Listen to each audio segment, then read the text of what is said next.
después de ver el lindo video de Travesía 100. Estamos aquí, nos reúne hoy día un tema de mucho interés, las viviendas colaborativas intencionales y su impacto en la salud de las personas mayores. Las personas mayores en general solemos quedarnos en la vivienda que nos albergó junto a la familia completa, y de repente esta no responde a nuestras necesidades actuales, y advertimos que podría ser necesario un cambio, ¿verdad? La conversación de hoy día nos va a aportar información de interés para responder a las dudas razonables frente a este proceso. Nos acompañan en esta ocasión el doctor Gerardo Fache Pineda, médico cirujano, especialista en geriatría, con estudios de posgrado en la Universidad de Oxford, Inglaterra. Es presidente de la Sociedad de Geriatría y Gerontología de Chile desde el año 2019. También es jefe de la sección de geriatría del Hospital Clínico de la Universidad de Chile, jefe de la Unidad de Cuidados del Adulto Mayor de la Clínica Las Condes y director de célula del Hospital Digital. El doctor Fache es además miembro de la Red Transdisciplinaria de Envejecimiento de la Universidad de Chile y miembro del Consejo del Servicio Nacional del Adulto Mayor, CENAMA. Nuestro segundo invitado es don Juan Carlos Sáez Contreras. Él es magíster en Ingeniería Industrial, mención Ingeniería Económica de la Universidad de Chile e ingeniero civil industrial de la misma casa de estudios. Ejerce actualmente como director gerente del sello JC Sáez Editor. Es también Managing Partner and CEO de Boxyway Chile S.p.A., la primera empresa latinoamericana de e-locking o smart locking. Ha sido en diversos periodos presidente de la especialidad industrial del Colegio de Ingenieros de Chile y director de la revista de ingenieros de la misma orden. Es profesor del Departamento de Ingeniería Industrial de la Universidad de Chile desde 1983. En 1990 recibió el Premio al Ingeniero por Acciones Distinguidas del Instituto de Ingenieros de Chile, y en 2010 recibió la máxima distinción académica entregada por colegas, profesores y alumnos del Departamento de Ingeniería Industrial de la Universidad de Chile, el Premio a la Trayectoria Docente 2010. Destacado en 2013 en la lista de los 20 profesionales del libro de mayor influencia en la industria del libro en castellano de la Fundación del Libro de Argentina, gracias al voto de profesionales de toda América Latina y España. Y actualmente, y esto es lo más importante, es miembro del directorio de la Fundación Cohousing Chile. Vamos a iniciar nuestra conversación con una pregunta que le hago al doctor Fache. Gerardo, ¿por qué vivir en comunidad aporta bienestar?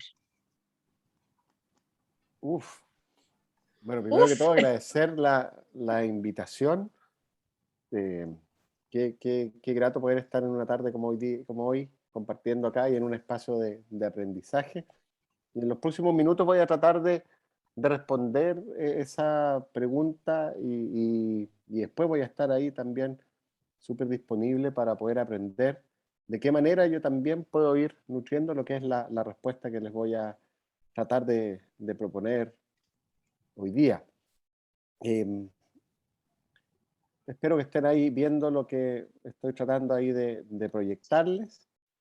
Y en los próximos minutos voy a tratar de introducirlos con respecto a un tema que es absolutamente innovador y del cual estamos aprendiendo cada día más y recibiendo también un montón de información y que nos pone también en un pie súper interesante de qué forma podemos prepararnos para poder hacer que esta travesía pueda ser de la mejor manera posible. Yo creo que Chile está en un muy buen pie para poder hacer eso. Estamos algo atrasados, pero yo creo que la mejor forma de poder ver cualquier tipo de atraso es como una oportunidad de crecimiento sustancial, y yo creo que ahí tenemos un camino por ese lado.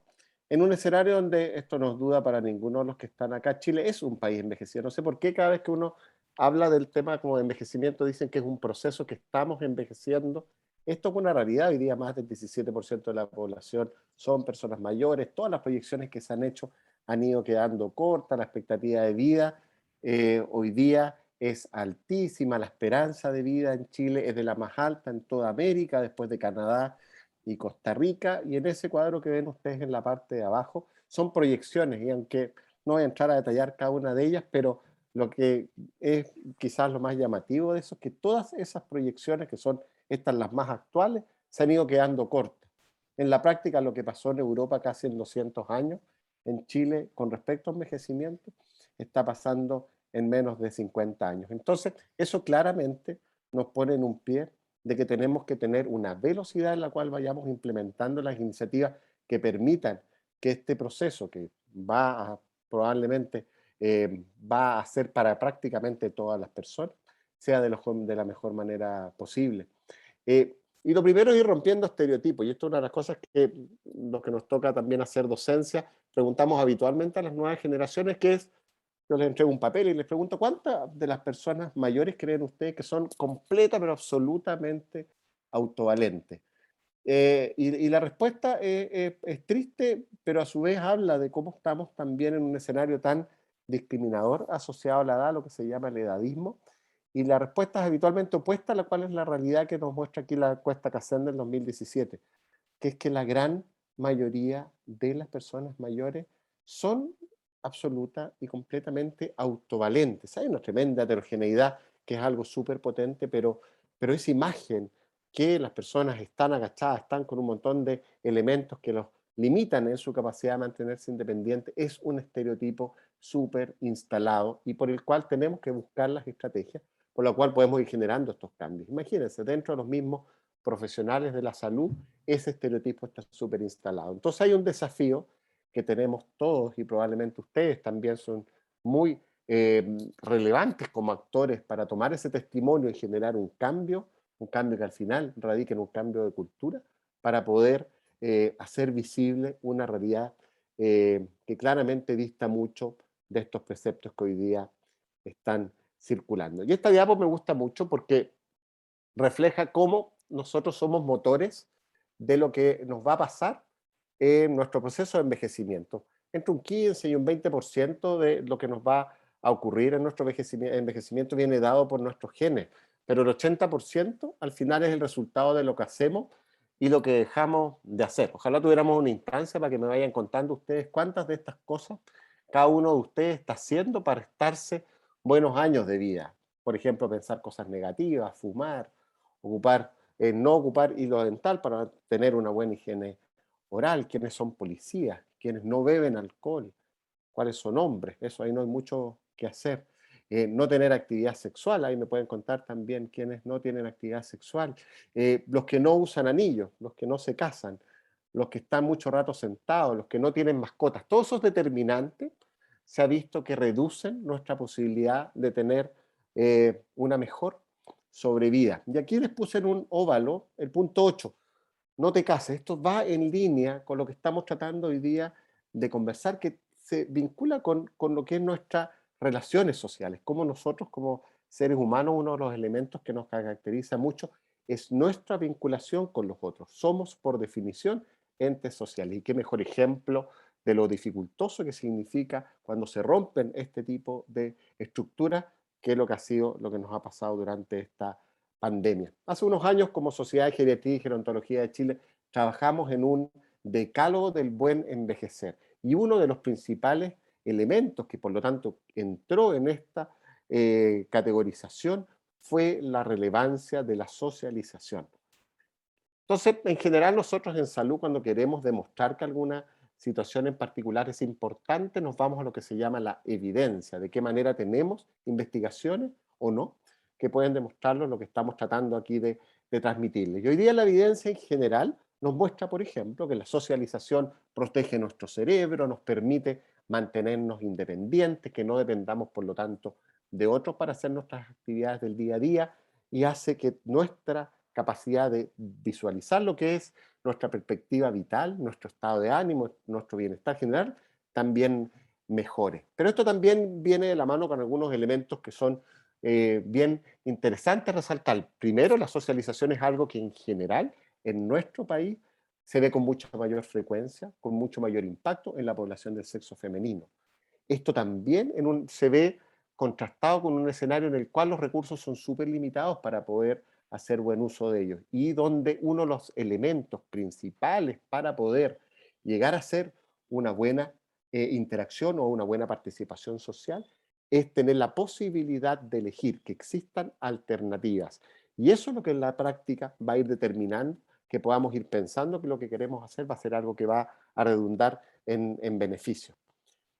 Y en esto, una de las quizás formas como podemos tener nosotros como un horizonte, una suerte de hoja de ruta, de hacia dónde debiéramos avanzar para lograr una buena vejez, algo nos ha ido diciendo lo que son lo que se llaman las ciudades o las zonas azules. Estas son localidades en distintas partes del mundo que han logrado subsistir a diferentes situaciones, estando geográficamente en diferentes partes del mundo, en Croacia, Japón, Costa Rica, en Loma Linda, en California, en Cerdeña, Italia, pero en común todos ellos tienen estos elementos que están descritos acá y les quise demarcar 3 de estos 9 que van en línea con lo que estamos conversando hoy día, que es la relevancia de estar conectado, el participar desde el punto de vista, por ejemplo, de una vinculación espiritual y social, el tener afecto de los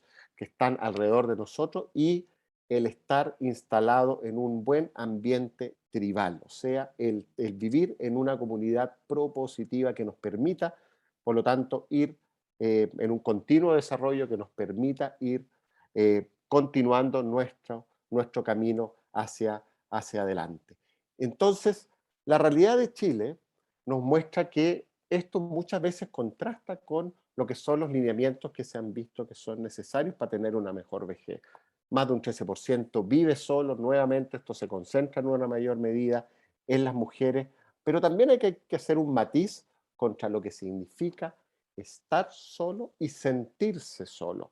Y eso no necesariamente a veces es fácil de capturar con los instrumentos que habitualmente utilizamos, como pudiera ser una encuesta censal, en donde preguntamos con quién pernoctó usted esta última noche.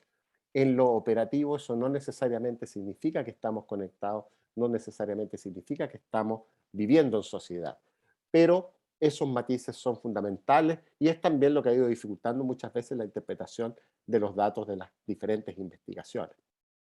En el escenario de la pandemia esto se ha visto mucho más complejizado y aquí vemos datos del Observatorio de Envejecimiento en la Universidad Católica con los reportes del año pasado y ahí les pongo una flecha azul donde más del 55% de las personas mayores manifestaron sentirse solas, a lo menos entre pocas y muchas veces. O sea, fue una problemática que si mirábamos y lo contrastábamos con lo que eran los datos iniciales, que pudiéramos decir quizás los datos base, acá se ve un aumento muy, pero muy significativo de lo que vino acá y que fue el resultado de las medidas implementadas y también de la misma presión, conversábamos antes de salir al aire, entre comillas, de lo que ha significado, por ejemplo, el rol de los medios, que supuestamente es una fuente de información, pero a veces son más de desinformación. Y esto ha permitido que en estos tiempos de pandemia se puedan identificar elementos que permiten construir o en cierta medida darnos una suerte de estructura de lo que está determinando cómo nos está yendo y por qué eventualmente estamos viendo algunos elementos o algunos desenlaces negativos. Todo lo que está vinculado con el contacto social es fundamental y aquí elementos como el aislamiento social y esta sensación de soledad va a ser una variable que nos va a ir empeorando nuestra situación de salud. Si a esto le agregamos factores de riesgo, como el vivir ya previamente solo o el tener problemas sensoriales que me priven de comunicarme con el resto, una mala condición de salud, enfermedades como la depresión, enfermedades cognitivas o que limiten mi movilidad, y en la presencia de mediadores desde la conducta, desde mi aspecto psicológico y biológico, van a ir redundando en que tengamos un mayor impacto en nuestra salud. Y los que se han visto que en este contexto de pandemia han estado muy afectados son la salud cardiovascular, las problemáticas de la esfera cognitiva y unas tasas que son lamentablemente escandalosamente malas de intento e ideación suicida. Y todo esto obviamente van a venir vinculados con malos resultados de salud y qué peor resultado que la mortalidad.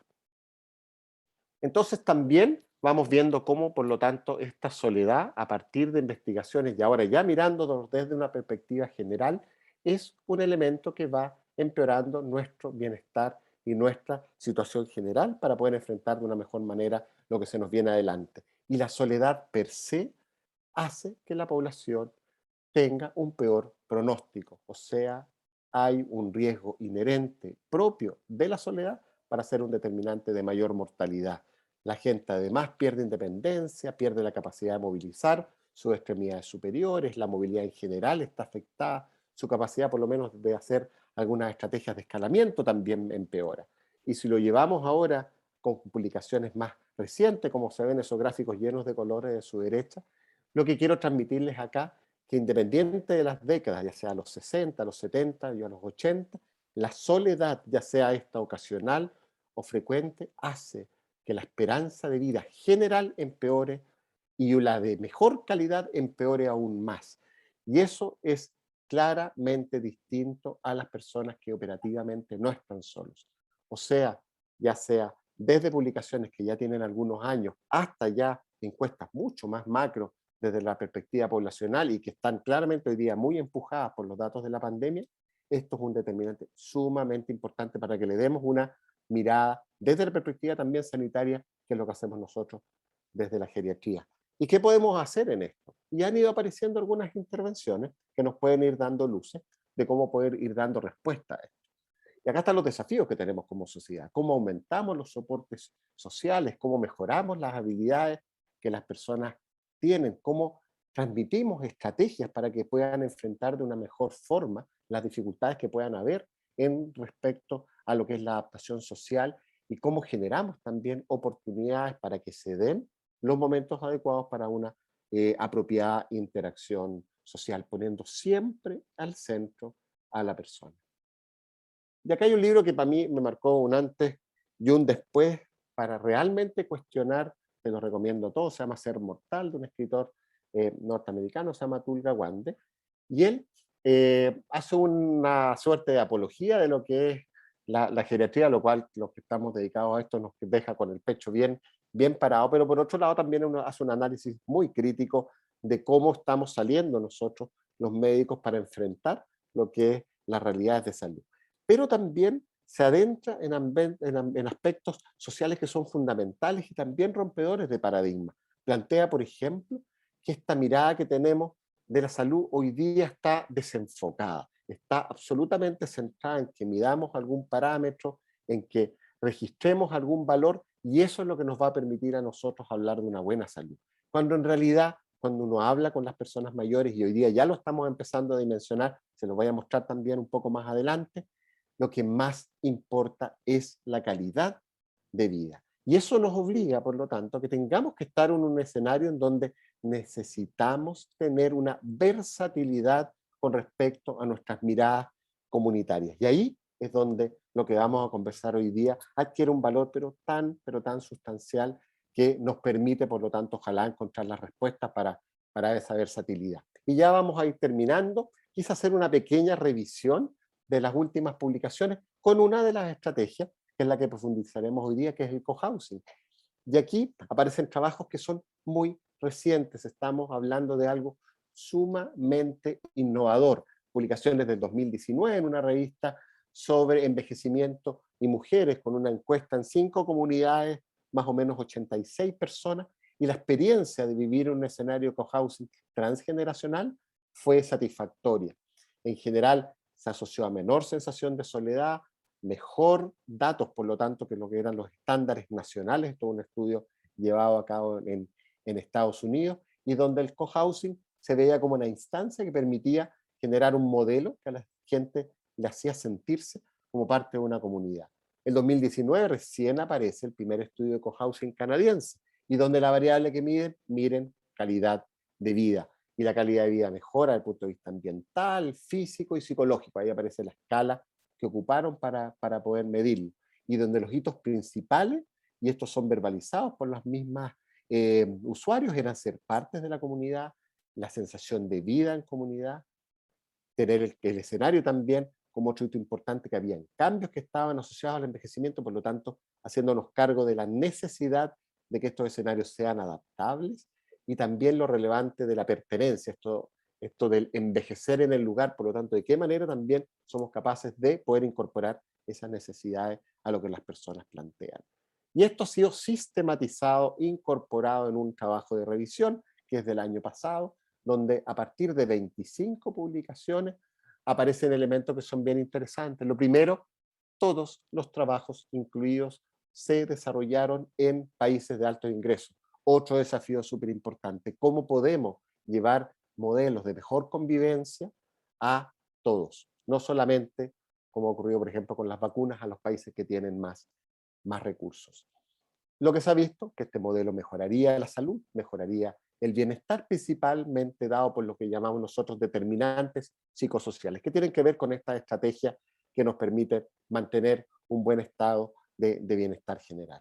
Pero, y ahí vienen los grandes desafíos para los que trabajamos también desde la perspectiva, desde la academia, todavía el nivel de la evidencia, o sea, la calidad de las investigaciones que se están haciendo, es baja. Entonces hay desafíos ahí también muy importantes para ir generando conocimiento que permita ir haciendo mejores prácticas e ir tomando mejores decisiones en ese sentido.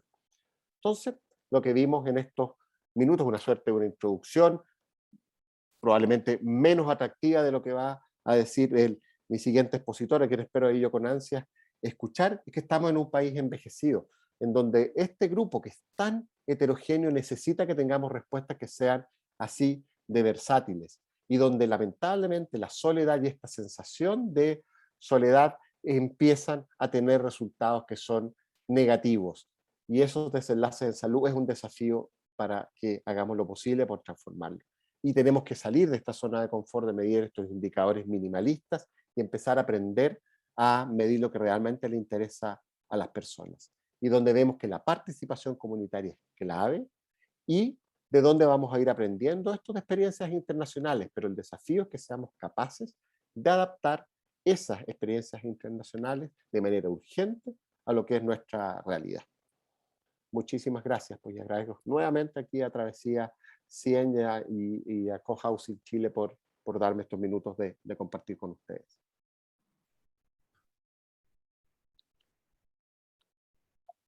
Muchas gracias, Gerardo. Realmente brillante tu exposición, muy entretenida además y muy actualizada en cuanto a datos y todo aquello que nos puede aportar, ¿no es cierto?, el vivir en comunidad. Muchas gracias.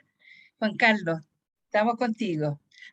Antes que parta, solo una breve, por favor, esto da para conversar mucho, así que manden todas las preguntas que les parezcan para esclarecer dudas y qué sé yo, al chat. Y terminando, Juan Carlos, conversamos y salimos de las dudas. Gracias, Juan Carlos. Perdón por la interrupción. Bueno, en primer lugar, gracias a Travesía 100 por esta oportunidad, la invitación. Gracias también a Gabriela, que es la fundadora de nuestra fundación y siempre anda empujando el carro con toda fuerza. Gracias, doctor, porque me facilitó el trabajo tanto. Fue tan buena su charla que en el fondo lo mío serán algunas anotaciones marginales al tema. Efectivamente, la vivienda intencional colaborativa, y así hemos llamado en castellano el cohousing, para darle un contenido bien específico. Lo de intencional es fundamental. Vivir juntos no es fácil, tenemos que tener ganas de vivir juntos, y no es para todos. Hay gente que simplemente es muy feliz en su soledad, y en eso tiene razón el doctor. No toda soledad es del mismo tipo. Y colaborativa por muchas razones que voy a decir un poco más adelante, pero fundamentalmente nosotros creemos que el eje tiene que estar en que la gente mayor, las personas mayores, tienen que poder darse la oportunidad de diseñar su propio futuro, y no quedarse con la idea de que la vida se acabó a los 65, 70, 75 años, sino que tenemos mucho por delante, y va a depender la calidad de vida y el bienestar nuestro, va a depender de ese proyecto que nos inventemos. Y el cohousing, o vivienda intencional colaborativa, es una de las opciones que tenemos para para ello. Sabemos que la vida, ¿no es cierto?, se está alargando para llegar prontamente a 100 años, probablemente los nietos nuestros serán la primera generación que llegue normalmente a los 100 años y hasta los supere. Pero, ¿estamos realmente pensando en esta vida más extensa? ¿Lo tomamos en serio? ¿Estamos realmente haciéndonos las preguntas que tenemos que hacernos? ¿Estamos reconociendo que tendremos buenas oportunidades en el futuro, pero que también tendremos algunas dificultades durante ese alargamiento de la vida? Tendremos partes muy buenas y probablemente tendremos nuevas dificultades, enfermedades o problemas. ¿Cuándo empezaremos a ocuparnos de este desafío? Como sociedad, como personas, como grupos, como colectivos, como sociedad civil. ¿Cuándo el Estado se va a preocupar realmente de este desafío? ¿Cuándo comenzaremos a hacer cosas diferentes? ¿Qué podemos esperar en relación a la vivienda, en relación a estas mismas preguntas que tenemos antes? Es decir, ¿qué rol juega el hábitat y la vivienda en las formas de vida que tengamos a medida que vamos cambiando de edad? Porque no todas las personas mayores, ¿no es cierto?, como bien dijo el doctor, están en la misma situación. Y cada persona, por lo demás, además va cambiando su situación a lo largo del envejecimiento. ¿Por qué pensar nuestra vivienda desde este momento en que estamos todavía activos y llenos de energía? Porque nuestras viviendas nos están quedando grandes, porque no están diseñadas de forma universal para todas las etapas de la vida, porque simplemente tenemos muchas etapas en esta parte de la vida que viene, ¿no es cierto?, donde tendremos distintos desafíos que cumplir. Aquí al inicio de este cuadro, por ejemplo, tenemos la vivienda general, que son casas diseñadas para gente mayor, con puertas de tamaños específicos, con baños de tales características, y donde se vive independientemente. Los británicos llaman esto la vivienda de jubilación o retiro independiente. Pero necesariamente con el tiempo, no solo por la edad, sino que a veces por distintas características propias del tipo de vida que uno ha llevado, se requiere una vivienda con asistencia. En Gran Bretaña existe la Fundación Extra Care, ¿no es cierto?, que da asistencia específica en las viviendas específicas de esta jubilación. Después también existen las posibilidades de tener comunidades de jubilación más protegidas, en edificios o como el cohousing en casas, etcétera. Después vienen las comunidades o aldeas de jubilación con atención continua, donde evidentemente se requiere de enfermerías y otros aspectos, ¿no es cierto?, de apoyo médico. Y finalmente, ¿no es cierto?, va uno avanzando en el tiempo y puede llegar al tipo de vivienda que ya no es de jubilación, sino que tiene que ver con las etapas donde hay mayor cantidad de problemas y enfermedades, demencias, etc. Ese tipo de vivienda, ¿no es cierto?, de jubilación o retiro es donde nosotros estamos pensando fundamentalmente como propuesta de cambio cultural en Chile.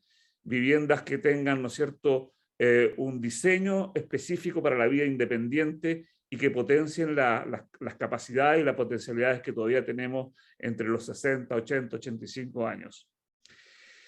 El doctor se refirió suficientemente largo sobre este tema, pero solamente quiero resaltar algunas cosas que aparecieron el 20 de marzo de 2019 en Scientific American, y este estudio publicado por Claire Pomeroy decía básicamente que la soledad, se mostraba que la soledad era una enfermedad tan letal como fumar 15 cigarrillos diarios, pero no es lo único que muestra ese artículo.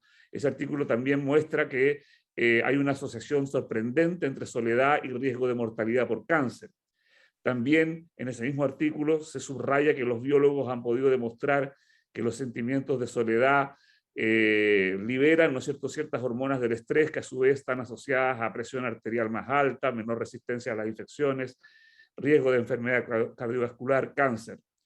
Incluso hay evidencia de que esta sensación percibida de aislamiento social acelera el deterioro cognitivo y funcional.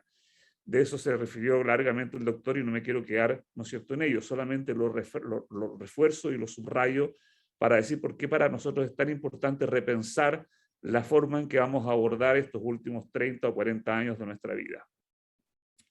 ¿Cuál es el impacto en salud, el bienestar de las personas que han sido trasladadas? El doctor dio datos de Canadá, yo voy a dar datos del Reino Unido. el número de residentes que se trasladan a comunidades y que padecen previamente niveles clínicos de depresión se reduce en un 64,3% en 18 meses. De los residentes que llegaron al área de cuidados especiales, Extra Care, y que llegan con una condición de prefrágil, el 19% regresó a un estado resistente después de al menos de 18 meses o menos. Las citas de rutina irregulares con los médicos de cabecera, también para estos cuidados especiales de Extra Care, se reducen en 46% después de un tiempo de estar viviendo en comunidad. Y además, después de 18 meses, los residentes experimentaron una mejora en su memoria autobiográfica, lo cual es tremendamente importante, la capacidad de recordar eventos, objetos, personas, etc. Y aquí hay un quinto punto que no es menor, porque efectivamente con una sociedad de personas mayores más sanas, se produce un efecto importante en los sistemas de salud público de los distintos países. En Gran Bretaña, además, esto es bastante fuerte porque como la salud es gratuita completamente, las personas mayores que tienen algún accidente o algún problema, una vez que se sanan en el hospital, es muy difícil mandarlas de vuelta a la casa porque no quieren volver a la casa donde están solos, donde el baño puede estar en el segundo piso, donde no tienen nadie que los atienda, etcétera, etcétera. Por lo tanto, aquí no solo hay un asunto de querer vivir juntos o de desarrollar una cultura de vivir juntos, sino que además es una manera de volver a nuestras antiguas milenarias raíces, ¿no es cierto?, en que la comunidad se cuida, que nos cuidamos unos con otros, ¿no es cierto? Las personas mayores cada vez más activas no participan en el diseño de su futuro. Siempre son otros los que están pensando por ellos. Siempre son otros los que definen, ¿no es cierto?, el tipo de senior suite o de hogar de anciano o de solución o de CBT en el caso del Sename. Siempre hay otros que están pensando en uno. La sociedad solo proporciona algunos servicios a las personas mayores, salud y pensiones, incluso se niegan servicios típicos como las facultades bancarias. Se mira a las personas mayores como no valentes, sin futuro y sin proyectos. O sea, se considera que una vez que uno se jubila o que las personas porque están un poco mayores ya no tienen ningún proyecto que iniciar, lo cual es completamente falso. Incluso hay estadísticas que muestran que los muy buenos emprendedores, ¿no es cierto?, tienen gran éxito después de los 65 años. Nunca se le pregunta a nuestros mayores cómo desean vivir los cada vez más largos años disponibles que tenemos después de los 65 años, menos nos hacemos partícipes del propio diseño de nuestro futuro. Entonces, este es el momento preciso, nosotros creemos en la Fundación Cohousing, para hacernos cargo de nuestro futuro. El diseño de nuestro hábitat común es un proyecto capaz de inspirar, imaginar un futuro autónomo y generar un mejor bienestar. ¿Qué proponemos? Proponemos generar las condiciones para que cada persona o pareja mayor tenga la oportunidad de diseñar su propio futuro. Creemos nosotros que la vivienda intencional colaborativa e intergeneracional proporciona las mejores oportunidades para lograr esos objetivos. Evidentemente, como lo dije antes yo y como lo dijo el doctor muy bien, ¿no es cierto?, no es la única forma de enfrentar el futuro, pero creemos que aquí hay una fuente enorme de bienestar para todos. ¿Por qué? Porque centramos el desarrollo de este futuro, lo centramos en las personas mayores y no las enviamos a una vida marginal en algún recinto más bien donde se le deposita. Porque las personas mayores vuelven a transformarse en estos proyectos de covivienda, de vivienda colaborativa, ¿no es cierto?, vuelven a transformarse en sujetos políticos que diseñan su propio futuro.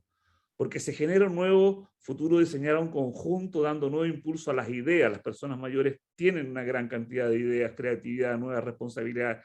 La responsabilidad, además, es una de las formas de dar vida y sentido a la vida. Y por lo tanto, cuando uno se involucra en un proyecto en que se parte desde cero, todos juntos, hay una revitalización del espíritu de las personas. ¿Por qué la vida en comunidad reduce enormemente las enfermedades de la vejez, dando nuevo sentido a la vida, ¿no es cierto? Y porque impacta positivamente los gastos de las familias mayores. Ahora bien, ¿qué es el cohousing? Y aquí paso muy rápidamente porque sé que algunas personas ya han asistido a otra charla que hemos dado en la Fundación. El cohousing o vivienda intencional colaborativa es una forma de vivienda comunitaria basada en el concepto colaborativo de recursos, es decir, se comparten recursos. La idea de compartir recursos es muy importante para obtener, ¿no es cierto?, menores gastos comunes. Por ejemplo, tener, ¿no es cierto?, generación eléctrica autónoma en los techos de las casas, pero también un solo sistema de lavandería, generación conjunta de calefacción, etcétera, etcétera, etcétera. Un proyecto de cohousing es sumamente revitalizador porque parte desde cero junto con los residentes. Es decir, esto se distingue completamente de lo que es la vida en condominio. No se trata de comprar una casa o de ir a arrendar una casa en un condominio, yo quiero la casa A, yo quiero la casa B, no es así. El proceso empieza desde el principio con los arquitectos trabajando junto con los futuros residentes, quienes definen todo, materiales, sistemas de calefacción, sistemas de tipo de jardín, cómo se van a tomar las decisiones. Aquí vemos una foto típica, ¿no es cierto?, donde hay un arquitecto tratando de interpretar las proposiciones, las propuestas de los propios residentes. El arquitecto está al servicio del proyecto colectivo. No es un proyecto de inmobiliaria que les dice así es el resultado. Esto se construye juntos. Una segunda característica de la vivienda colaborativa intencional es que el diseño del barrio es intencional y es intencionalmente comunitario.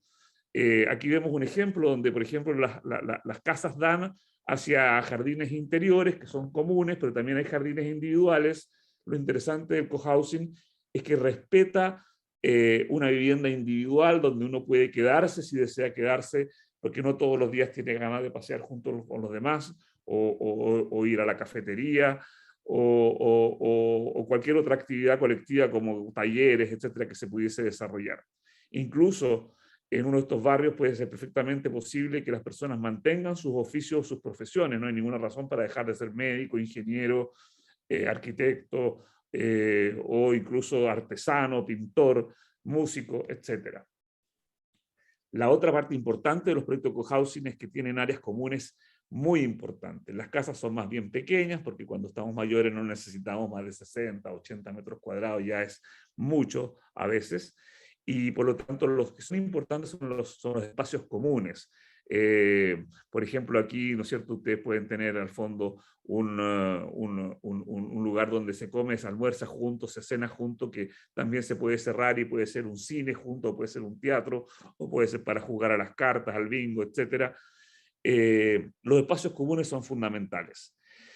Estos elementos, el 1, 2, 3 que ya mencioné y 4, ¿no es cierto?, se complementan con 2 elementos más. Es muy importante que la estructura no sea jerárquica, que no hayan roles de liderazgo, sino que la comunidad en realidad toma sus decisiones en conjunto y todos los adultos mayores se ven involucrados en la vida, por decirlo de una manera, política de la propia comunidad. Bueno, se necesitan algunas condiciones que son importantes para mantener una buena convivencia, como que, por ejemplo, no se permite que se hagan negocios adentro de la comunidad. Es importante que si hay un kiosco o algo por el estilo, ¿no es cierto?, sea externalizado de tal manera que haya mucha transparencia en el uso de los recursos comunitarios. Yo hasta aquí llego, tengo algunas cosas que podría mostrar si se necesitaran, por ejemplo, algunos diseños que nosotros hemos hecho para Chile, pero en realidad prefiero terminar aquí porque nos interesa mucho generar la discusión y escuchar las preguntas de quienes están presentes. Gracias. Muchas gracias, Juan Carlos. Muy interesante. Aquí estamos teniendo un chat donde estamos recibiendo preguntas, ¿no? Y entonces, tengo una pregunta que dice, a ver quién de los dos la responde. Dice, ¿de qué depende que una persona decida o prefiera vivir con amigos que con su familia?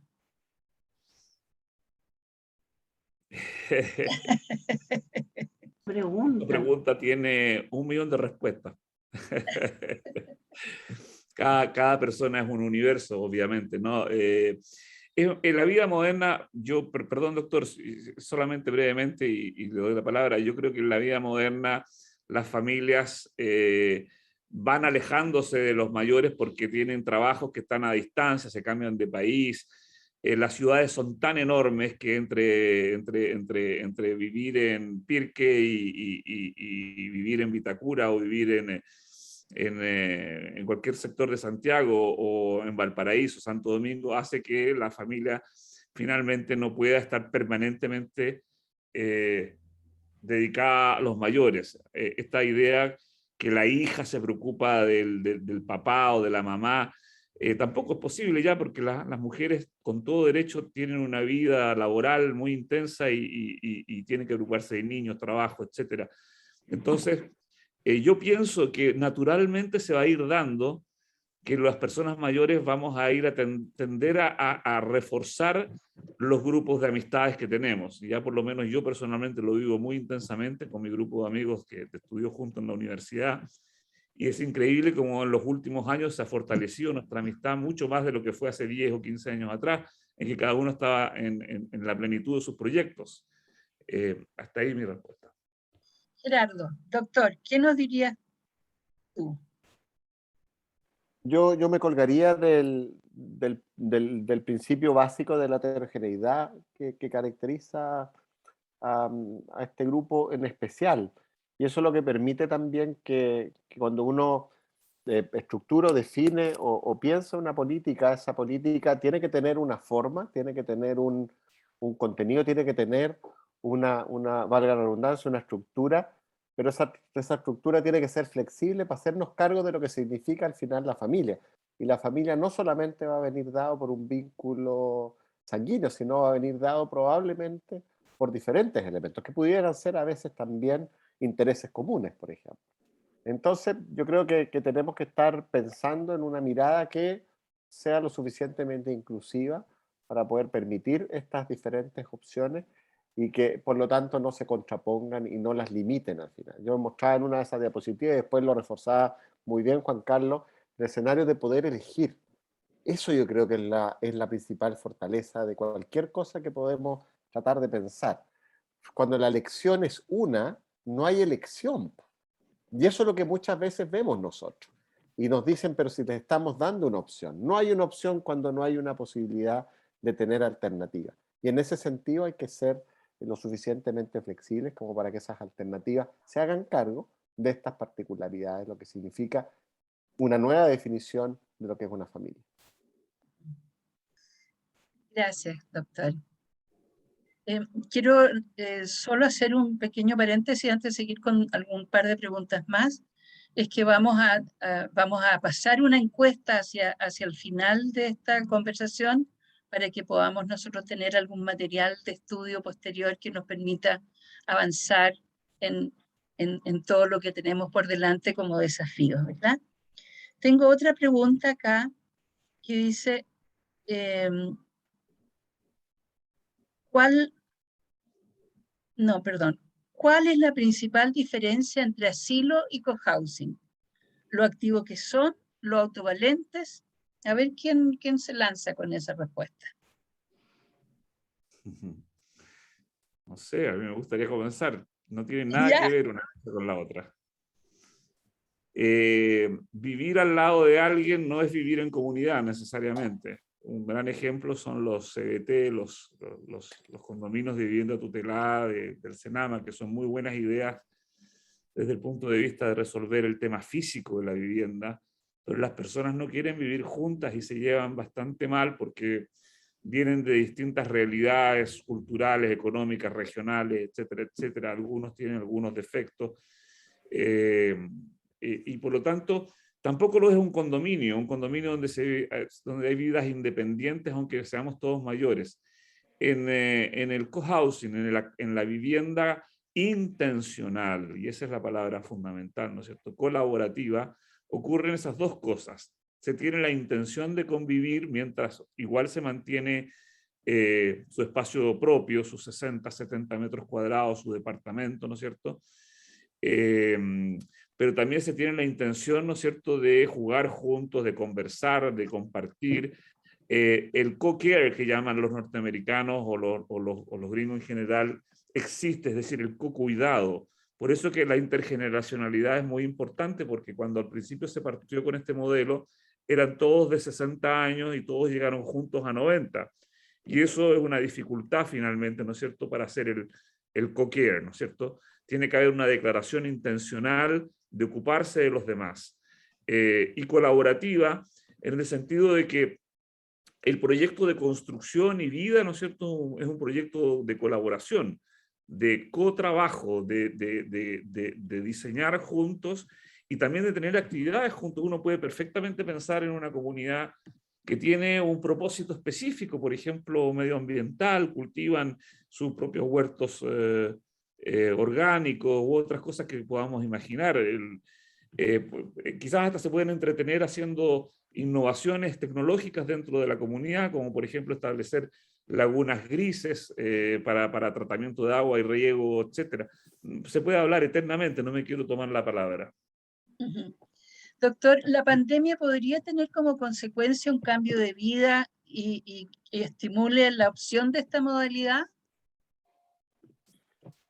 Yo creo que de situaciones críticas es donde a veces salen las mejores ideas y me da la impresión de que dentro de todo lo terrible que ha sido estos últimos 2 años y medio, si también lo extrapolamos con lo que comenzó con el levantamiento social, yo creo que son oportunidades. Chile está probablemente viviendo uno de los momentos más importantes para lo que significa el país de aquí para adelante. Yo lo veo como una tremenda oportunidad, po. O sea, no nos farriemos una oportunidad de generar un mejor país para adelante.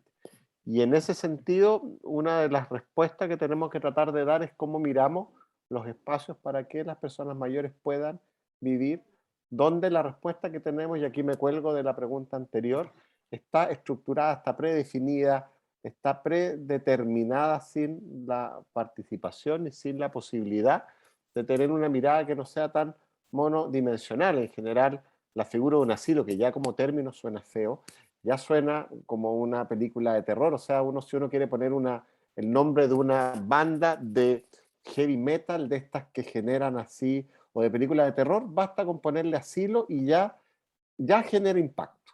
Entonces imagínense lo que hay detrás de eso, o sea, cómo hay términos que al final generan realidades. Bueno, y en ese sentido, aquí la participación de las personas no ha estado, y lo planteó muy bien Juan Carlos. ¿Cómo vamos a generar un espacio en el cual es como si de repente un día a ustedes les tocan el timbre en la casa y llega alguien y les dice: yo vengo aquí a encargarme los cuidados de la casa. ¿Y usted quién es? No, me mandaron, y ahí uno puede elegir, sus tíos, sus primos, sus papás, sus amigos o sus hijos. Y yo voy a estar a cargo del aseo, yo les voy a cocinar. Puede haber una súper buena intención detrás de eso. Puede ser necesario que una persona se incorpore. O de ahora en adelante, usted, como fue en esta película Up, su casa se va para otro lugar porque tenemos que construir, y acá viva usted en este espacio nuevo que le vamos a diseñar. ¿Dónde está la participación de una persona que hoy día es el sustancial porcentaje del padrón electoral, por ejemplo, y no tiene derecho a voto en dónde va a vivir? Entonces, yo creo que ahí es donde tenemos que colgarnos de lo que fue este escenario de la pandemia para pensar en nuevos modelos en los cuales podamos todos convivir de una mejor forma. Y por eso yo creo que el término de es tan interesante, porque habla de que lo hacemos en conjunto. Y eso intencionado es lo que le hace sentido al final de que es participativo. Gracias, doctor. Juan Carlos, ¿cómo se pasa desde el individualismo actual, casa propia, con límites de terreno, vida hacia adentro, a esta vida más comunitaria y más participativa? Cambio cultural, nuevas generaciones. Claro, es bien fácil decir cambio cultural, pero es sumamente difícil. Yo creo que el proceso, lo inteligente del proceso del cohousing desarrollado principalmente por los daneses, pero mejorado por los británicos, innovado por los norteamericanos, los canadienses, es un proceso muy interesante porque dura 3 años. Por eso que hay que conversar pronto, no se puede perder el tiempo, tenemos que ponernos las pilas y empezar a los 60 años y ojalá a los 55. Todavía podemos seguir haciéndolo y pensarlo a los 65, porque tenemos que elegir el terreno juntos, porque tenemos que trabajar con el arquitecto juntos, Porque en ese proceso de 3 años yo voy a saber si funciono o no funciono en una comunidad con una metodología además que es profundamente democrática, en un sentido profundo, es decir, las decisiones se toman en conjunto, ni siquiera por mayoría, sino que existen estas metodologías que en inglés se llaman non-violent communication, pero se pueden traducir exactamente igual, aunque mis autores como Rafael Echeverría y Maturana podrían protestar un poco en esa traducción, pero básicamente lo que está detrás de estas metodologías es que las personas se sientan incluidas en la toma de decisiones y que el diseño sea conjunto y el choclo se desgrana muy rápidamente. Hay personas que enganchan y se enamoran del proceso y hay personas que se dan cuenta honestamente, y no es malo porque puede ser, y está lo que dice el doctor, que tenga la posibilidad de elegir. Quiero seguir en este proyecto que dura 2, 3 años de construcción de una comunidad, o sabes que para mí esto es imposible, yo no soporto. Entonces creo que la única forma es vivir el proceso y decidir en el proceso, yo sirvo para esto o no sirvo.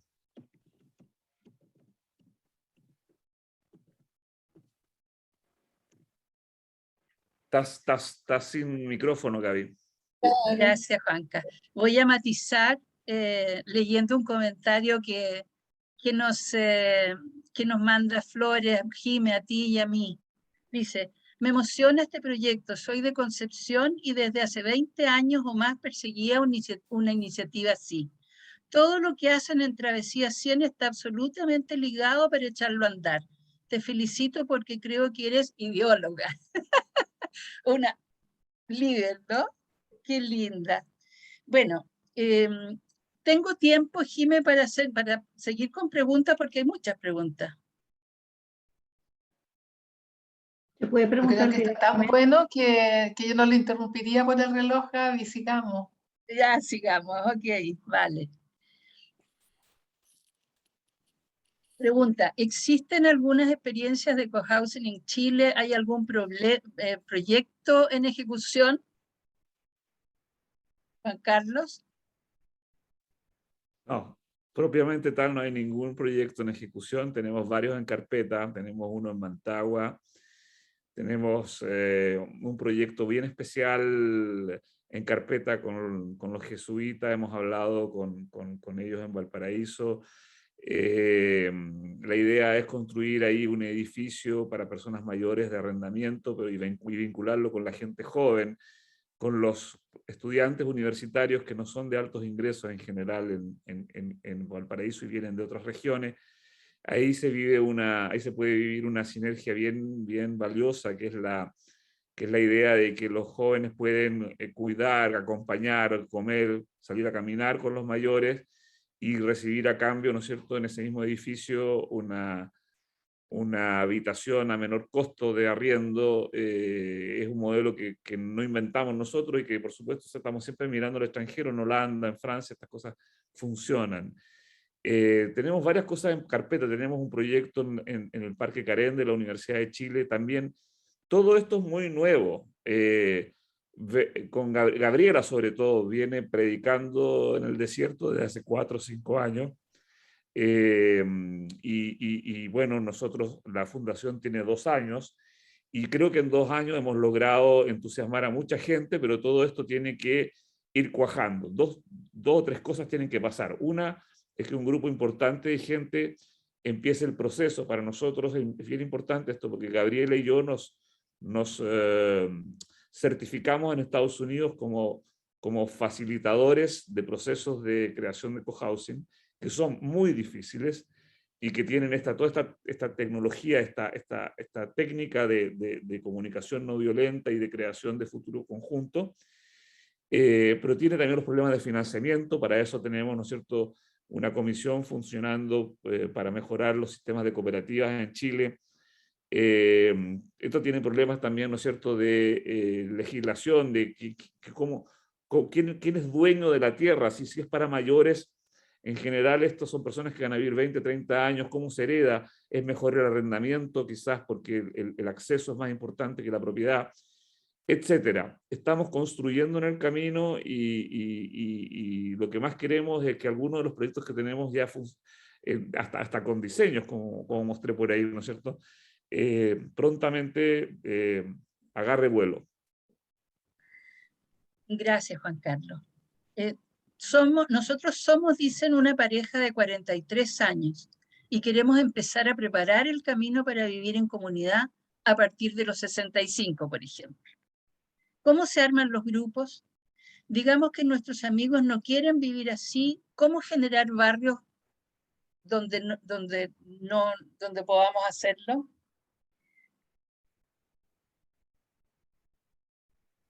Bueno, por suerte nosotros estamos llegando de alguna manera tarde, porque ya hay 60 años de experiencia en esto. Hay todos los modelos. Hay desde modelos, ¿no es cierto?, que vienen reforzados por la ley. En Gran Bretaña, ¿no es cierto?, los proyectos inmobiliarios están obligados a tener un 25% del proyecto de inclusión, donde inclusión significa no solo incluir a personas de menores recursos, sino que los mayores son en general personas de menores recursos, sino que inclusión significa que el proyecto inmobiliario incluye a las personas mayores e intergeneracional. Está, ¿no es cierto?, el generar las amistades también. En Estados Unidos es muy fuerte las reuniones para generar cohousing en las iglesias, pero ese es un modelo que yo no sé si culturalmente se aplica para Chile, porque en Estados Unidos existe toda esta cosa muy típica, ¿no es cierto?, de que las iglesias son independientes y cada comunidad tiene una iglesia.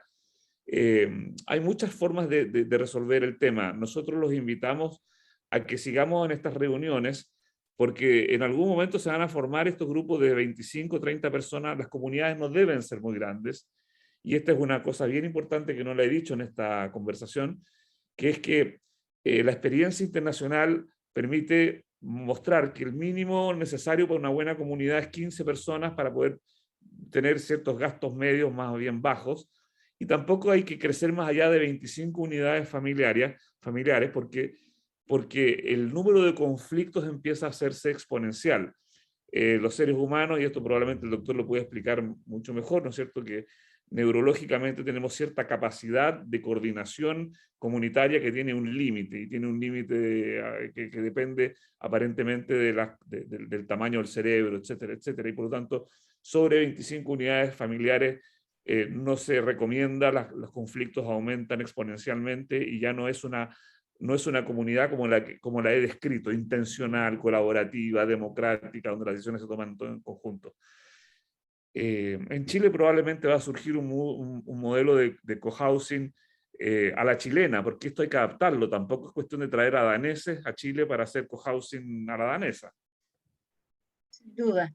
Hay muchas preguntas que tienen que ver con los costos, con cómo es posible, si la compra, el arriendo. Yo quisiera ahí hacer algún aporte y decir que todo esto que ha ido señalando tanto Gerardo como Juan Carlos, en el fondo lo que se hace es aquello que el grupo decide hacer, ¿no? El modelo que señala Juan Carlos, que estamos empezando a desarrollar en Carén, lo que va a permitir es identificar, por ejemplo, la posibilidad que un municipio entregue un terreno en comodato y que las personas que vayan a residir ahí puedan obtener un subsidio de arriendo del Estado y pagar su arriendo, por ejemplo, con ese subsidio. Eso puede ser un modelo, una manera, ¿no? También puede ser que haya un otro que invierta a largo plazo y esa inversión que haga a largo plazo se pague por la vía del arriendo de los usuarios. O sea, hay infinitos modelos, como ha dicho Juan Carlos, y todos pueden ser hechos de manera tailor-made en el fondo, hecho a medida, ¿no? Déjenme ver que tengo aquí otras preguntas.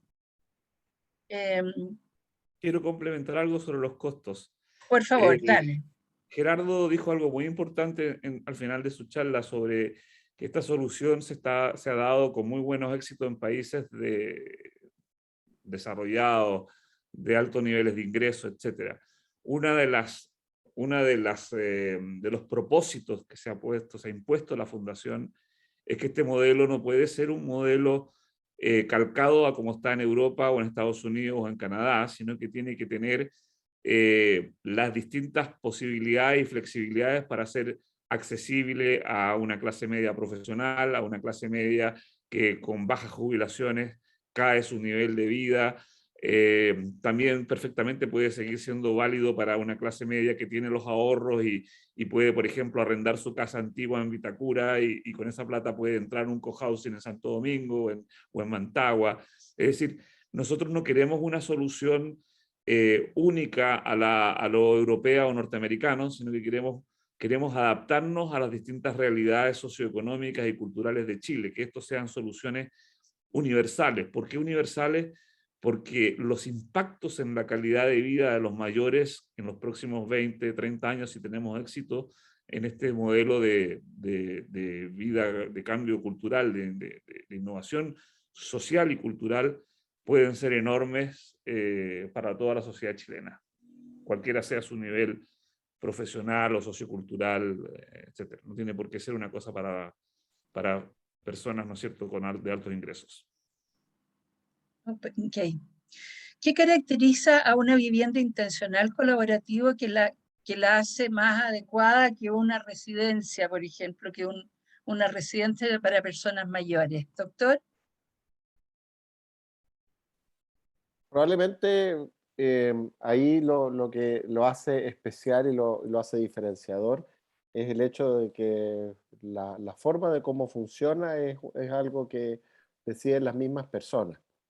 Y de ahí lo mencionaba muy bien Gaby cuando hablaba esto de tailor-made, o sea, adaptado a lo que las personas quieren. Y eso es algo que probablemente lo hace más interesante. Pero también es importante entender que esto no es la única propuesta, ¿no es cierto? Aquí dentro del chat aparecen preguntas sobre si esto también puede ser un modelo intergeneracional. Quizás no sea el mismo cohousing, porque probablemente ahí lo que se está buscando es un escenario donde hay intereses más comunes, que están todos viviendo un proceso más o menos similar, pero sí pudieran haber ejemplos intergeneracionales. Existen también experiencias de situaciones intergeneracionales que son súper interesantes, y ahí uno tendría que también pensar que pudiera existir esa opción. Ahí plantea, por ejemplo, dentro del chat, Camilo su experiencia de vida, que le toca ser cuidador en estos momentos de lo que es su abuela, y que hay un vínculo muy, muy cercano entre los dos, y pregunta, ¿esto es algo que eventualmente puede ser beneficioso? Por supuesto que sí. Aquí uno tiene que adaptar, por lo tanto, lo que son los intereses, lo que son las formas de mirar las cosas, pero hay un sustrato común, ahí hay un vínculo afectivo común, que es la raíz por la cual ahí se puede construir una relación en la cual los dos aprendan cada uno de las experiencias del otro, y de qué manera generan también una alianza en la cual todos pueden salir ahí también muy, muy potenciados, pero a su vez permitiendo la individualidad de cada uno, permitiendo los intereses de cada uno. Y esos cruces transgeneracionales yo creo que son también tan interesantes, que son aprendizajes que todavía como sociedad estamos bastante vírgenes, en el sentido que estamos recién aprendiendo de cómo irlos construyendo. Gracias, Gerardo. ¿Tiene el sistema un procedimiento para resolver las dificultades que se produzcan entre los residentes? Duelo. De convivencia, ¿no? Claro. Sí. Un trago de vino, dices tú. Una copa de vino. Además están los tragos de vinos, claro, por supuesto. Sí, pues, No, obvio. efectivamente la metodología que esta tiene ya 30, 40 años de desarrollo, incluye esto, y desde luego incluye probablemente desarrollar voy a decir una palabra que no se aplica correctamente, un negocio nuevo, ¿no es cierto? Que es la de la facilitación, ¿no es cierto? Que es la de la facilitación de la vida en comunidad. No es necesario que los 25 unidades familiares tengan un capo en negociación o en facilitación de la convivencia. En los otros países han ido apareciendo estos profesionales que ayudan a la resolución de conflictos. Y al final, si la vida se hace imposible por culpa de uno de los residentes, y hay también métodos para pedirle que se haga a un lado porque está ensuciando, envenenando la comunidad, y todo eso tiene que estar muy bien reglamentado desde el principio. Por eso es que hay un problema legal en Chile para hacer esto, y lo tenemos y estamos completamente conscientes. Aquí no se puede aplicar así a rajatabla la ley de condominios o de vida, ¿no es cierto?, en comunidad, porque entonces los jueces van a siempre juzgar en torno a ese tipo de diseño. Y este es un diseño muy, muy distinto. Entonces también hay dificultades que tenemos que superar de alguna manera, que estamos conversando con todo el mundo para ver qué tipo de diseño legal se le puede dar o espacio para que la comunidad tenga cierta flexibilidad respecto de situaciones. Son buenas preguntas esas. Sí, gracias, Juan Carlos. Hay una aquí que a mí me duele leerla quizás, pero en fin. Hay un nivel social que se debe cumplir para postular o acceder a esta modalidad. Y yo leo estas preguntas y me dan un poco ganas de llorar. Doctor. Esas son las preguntas que vienen de esta adaptación que tenemos que hacer a la realidad país. Pues, ¿no? Este es un país que, no sé, la impresión que me he ido dando yo en el tiempo es que, sin ser un país rico, no es un país pobre, pero es un país mal pelado. Está mal distribuido y está mal gestionado mucho de los recursos. Hay muchos esfuerzos que están repetidos, hay mucha falta de organización en cosas que se están haciendo muchas bien, pero tenemos una oportunidad de mejor gestionar esos recursos. Y probablemente también en esta mirada que plantea con mucha lucidez Juan Carlos sobre esto, que no es una extrapolación de traer a los daneses o a los nórdicos y empezar a funcionar de esa manera. Yo creo que se puede hacer un producto súper bueno con una mirada de la cual es la realidad nuestra. Y en ese sentido, yo creo que es factible pensar que esto pudiera generar una forma en la cual los recursos no sean la limitante. Y hay ejemplos de comunidades de escasos recursos que se han organizado y han funcionado bien. Y no tienen el nombre de cohousing y puede que no tenga la certificación, pero esto no estamos hablando de algo que no exista en nuestro país. Entonces, aquí hay probablemente una estructura y quizá una serie de criterios que pueden que sea necesario que se cumplan, pero modelos de funcionamiento comunitario, más allá de un condominio donde cada uno hace su vida, en una sociedad tan individualista como la nuestra, no va por ahí. Acá es cómo compartimos nuestros intereses y lo llevamos a una convivencia. Y yo creo que eso no es un tema de recursos, es un tema de ponerse de acuerdo y tratar de hacer las cosas bien. De voluntades, claro, de anticipar las voluntades, claro que sí. Gracias, Gerardo. Bueno, yo quisiera pasarte a ti, Jimé, para que termines, pero antes de eso quiero agradecer este espacio. Creo que ha sido, los aportes de Gerardo y Juan Carlos son realmente significativos. La participación tan entusiasta de la gente que ha estado con nosotros, de las preguntas tan interesantes que ha habido. Les doy las gracias. Le encuentro todo un sentido al propósito que me puse hace como 7 años de insistir con esto. Estoy feliz. Muchas gracias. Gaby, nada que agradecer, nada que agregar, simplemente contar que nos conocimos cuando estábamos al principio de estas maravillosas ideas, tanto de cohousing como de Travesía 100, y que qué maravilla que surjan estas soluciones innovativas que se hacen cargo de esta nueva manera de envejecer. Así que también muchas gracias a ti, a Juan Carlos, a Gerardo y a todos quienes nos han acompañado. Bravo, aplausos a todos.